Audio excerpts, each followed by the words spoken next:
Hey, thanks for coming. We appreciate you coming out this morning. For some of us, it's not quite morning, it's more like closer to afternoon. But thanks for coming out. Just want to kind of give an update to the people, the residents of Mesquite, about some things that we've been working on for the last almost a year now. As mayor, I've been meeting with different groups of businesses, developers, restaurateurs, real estate agents, retail stores, and a handful of others to find out some answers to some questions that I posed to them so that we could get moving on some things. You know, when we were running for office, the buzzword out there was, you know, you're going to make us business friendly. Business friendly can be defined by each one of us in a different way. So I thought it would be important for us to talk to all the businesses to find out what they thought. So we asked them about, I got 7 questions here. I'm not going to go through these whole things, the value of owning a business in Mesquite. What's the city doing right? How can we do it better? What do you want from the city? And I have my favorite answer in there. What has the economy done to influence what you want from the city? What is the city doing that affects you the most? What is your biggest complaint about the city? And those were the questions that we posed to all these different business focus groups. For the most part, we didn't have press in them. Sorry. I wanted them to speak freely. But, you know, I think the best question was, what do you want from the city? And I think this is the best answer that I got. Let's do something and stop just talking about it. I think that's the most important thing that we can come up with today, is just to stop talking about it. You know, we talked about business license fees, we've talked about impact fees. Business license fees, we're moving forward sometime in, I think, September, is that right? August, beginning of September. Okay, beginning of September, August. Also, impact fees. We've already changed the ones for the, what is it? Come on, give me the phrase. For alcohol. Liquor license. Liquor license, yeah, there it is. Thank you.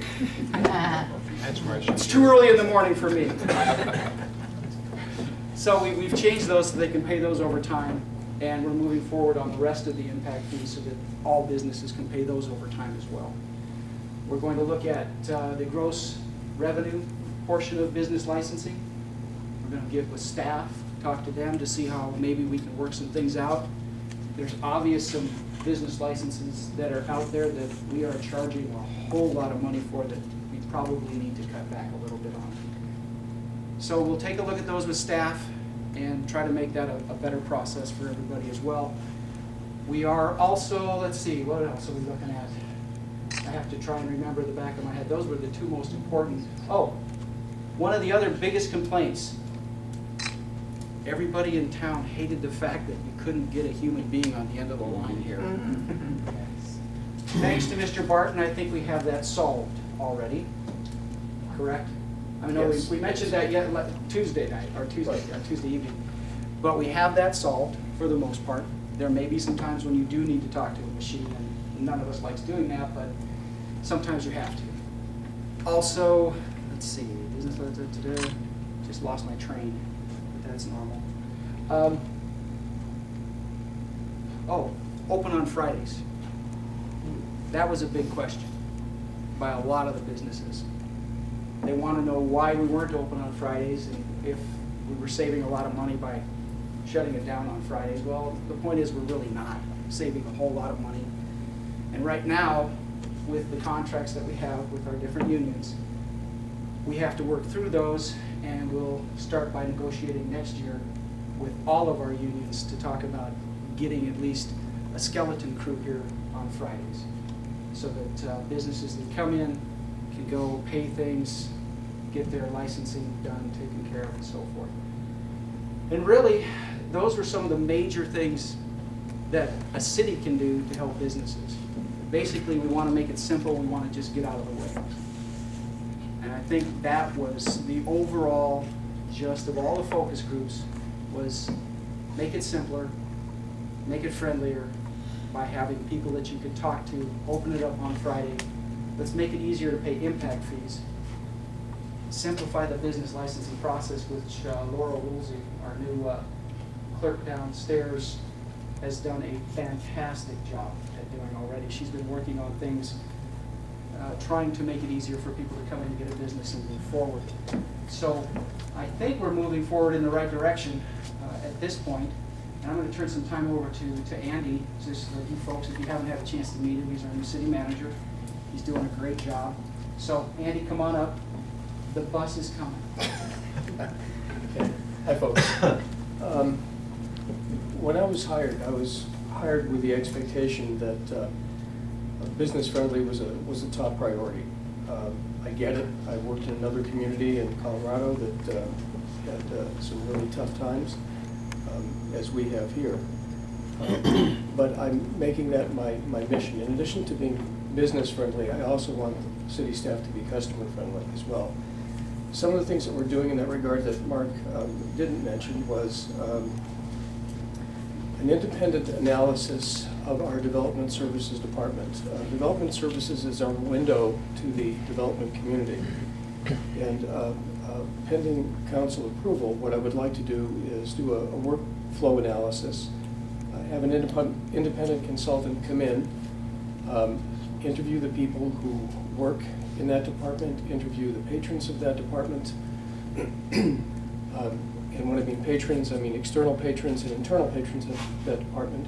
Talk to council, talk to others, and find out what's working in development services and what isn't. I would anticipate a report at the end of the analysis, and I would make whatever changes are necessary to, again, facilitate the mission as being business friendly. This is a practice that I started a number of years ago in other cities. I typically like to do one department a year, so that there isn't too much tumult in the organization. But pending council approval, my target department will be development services. That doesn't mean that they're doing anything wrong, but there are probably things we could be doing better. We'll find out what they are and try to do more of them. And the things that we're not doing so well, we'll do our best to minimize or get rid of if possible. Mark mentioned the costs for impact fees, business licenses. I've never been in an organization that charges as much as we do for business licenses. It's not entirely the fault of the staff or the city council. It's just the way revenues are generated in this state. I came from an organization that charged $25 a flat fee for a business license. That doesn't happen here. We may not be able to lower the fee, at least not initially, but what we can do is make it easier for people opening up a business to take out a license by letting them pay on time. We're also looking at our other impact fees and permitting fees to see if we can lower the cost or make it easier for people to pay as well. Another thing I'm going to be doing is customer service training. I have to tell you that having been in municipal government since 1983 and government in general since 1974, I have never been in an organization that had better staff and, of course, a better council. You have a great staff here. We do a lot of things well. There may be some things we could be doing better, and customer service training never hurts in any organization. Mark mentioned answering the phones. We want you to talk to a voice, not a machine, when people call in. There may be occasions, hopefully not too many of them, where you're going to be talking to an answering machine. In that case, you're going to be listening to an outgoing message that lasts for about 10 seconds instead of 30. Again, your time is precious. We don't want you to have to kill a few minutes trying to connect to the right person in City Hall. If the council permits it, something that's we really don't have budgeted for this year, but next year, and this is at least somewhat related to the business community, I would like to do a survey of citizen attitudes toward municipal services. My councils in other cities have let me do that.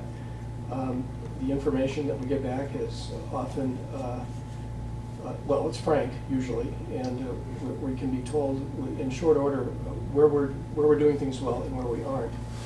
Again, we don't have the budget for it for this year, so that's something that I would hope we might be able to do next year, council permitting. And that's about it. I can tell you that you've got a great staff. They're committed to providing the best services that we can. And we want to be as friendly as we possibly can toward the business community and the community in general. Thanks, Andy. He'll now take questions, and I'm going to go. Go ahead, Bunny. Andy, would you again give us your definition of development services? In this organization, development services is our planning department and our building department. So we'd be looking at planning, and we'd also be looking at building inspection, that sort of thing, and the fees associated with both.